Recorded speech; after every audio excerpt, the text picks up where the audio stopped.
მე მინდა მოვიწვიო რამილია ჩვენს სტუდიაში დილამშვიდობისა. დილამშვიდობისა რამილია. ძალიან საინტერესოებს გაგვიზიარებთ. მივესალმებით ჩვენს მაყურებელს. მართლაც ასეა. ქრისტიანული სამყარო ემზადება ბრწყინვალე აღდგომის დღესასწაულისთვის და ასეთი ფაქტი ხშირად არ ხდება, როცა ქრისტიანული სამყაროს უდიდესი ნაწილი ერთად აღნიშნავს აღდგომის დღესასწაულს. ასეთი ფაქტი იყო ბოლოს 2017 წელს, როცა ქრისტიანული სამყაროს უდიდესმა ნაწილმა, მართლმადიდებლებმა, კათოლიკებმა, პროტესტანტებმა ის ნაწილმა და ასევე გრიგორიანელებმა ერთად აღნიშნეს აღდგომის დღესასწაული და წელსაც დაემთხვა ეს დღესასწაული და მთელი მსოფლიოს ქრისტიანული სამყარო ემზადება ამ დღესასწაულისთვის. ჩვენ ვიყავით თბილისის კათოლიკურ ეკლესიაში და საკმაოდ საინტერესო რეპორტაჟი მოვამზადეთ ჩვენი მაყურებლებისთვის. უფრო ვრცლად ალბათ ვფიქრობ, რომ რეპორტაჟიდან გავიგებთ ამ საინტერესო ამბავის შესახებ.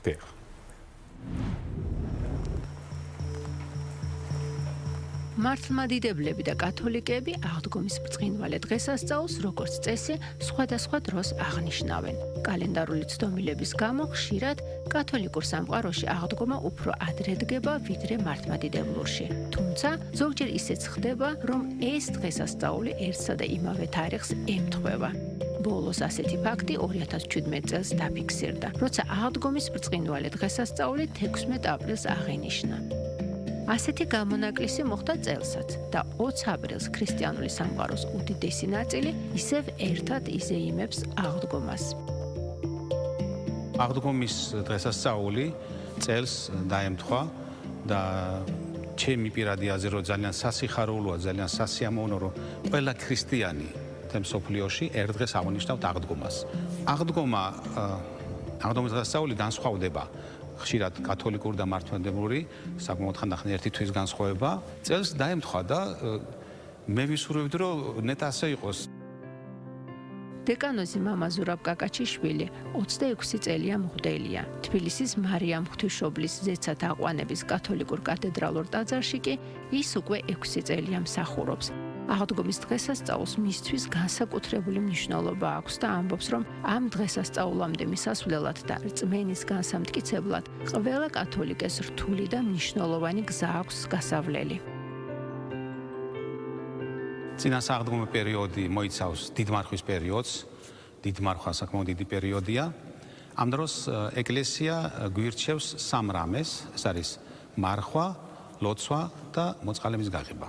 სხვადასხვა ლოცვები გვაქვს, პირადი ლოცვებიც არის, საერთო ლოცვებიც ერთად აღსავლენი, მრევლ შეუძლია სახში ლოცვას არის სპეციალური დაბეჭდილი წიგნებში და გვაქვს კიდე ერთი ლოცვა, რომელიც მხოლოდ კათოლიკურ ეკლესიაში ტარდება ეს არის დიდმარხვის პერიოდში ყოველ პარასკევს გვაქვს ესეთი ამ ლოცვას ქვია ჯვრის გზა. მამა გაბრიელი საქართველოში იტალიიდან წლების წინ ჩამოვიდა. ახლა თავის მრევლს უკვე ქართულად ელაპარაკება და ამ ბრწყინვალე დღესასწაულსაც 30 წელია მათთან ერთად აღნიშნავს. ჩვენი ეკლესიისთვის ძალიან მნიშვნელოვანი შეიძლება თქვა, რომ არის როგორც ეკლესიის და აგრეთვე ყოველი მორწმუნეს ცენტრი. როგორც მინდა პავლე წერს, რომ თუ ქრისტე არ ამდგარა თქვენი რწმენა ფუჩია, ესე იგი საფუძველი არ იქნება. კი ამისათვის ჩვენთვის შეიძლება რომ თქვა მთელი ლიტურგიული წელიწადი მიდის მიესწრაფება ზუსტად ამ დიდ დღესასწაულისკენ. თბილისის მარიამ ღვთისმშობლის ზეცათა აყვანების კათოლიკურ კათედრალურ ტაძარში სააღდგომო სამზადისი უკვე დაწყებულია და სულ რამდენიმე დღე რჩება, ვიდრე ქრისტიანული სამყაროს უდიდესი ნაწილი აღდგომის ბრწყინვალე დღესასწაულს ერთად იზეიმებს.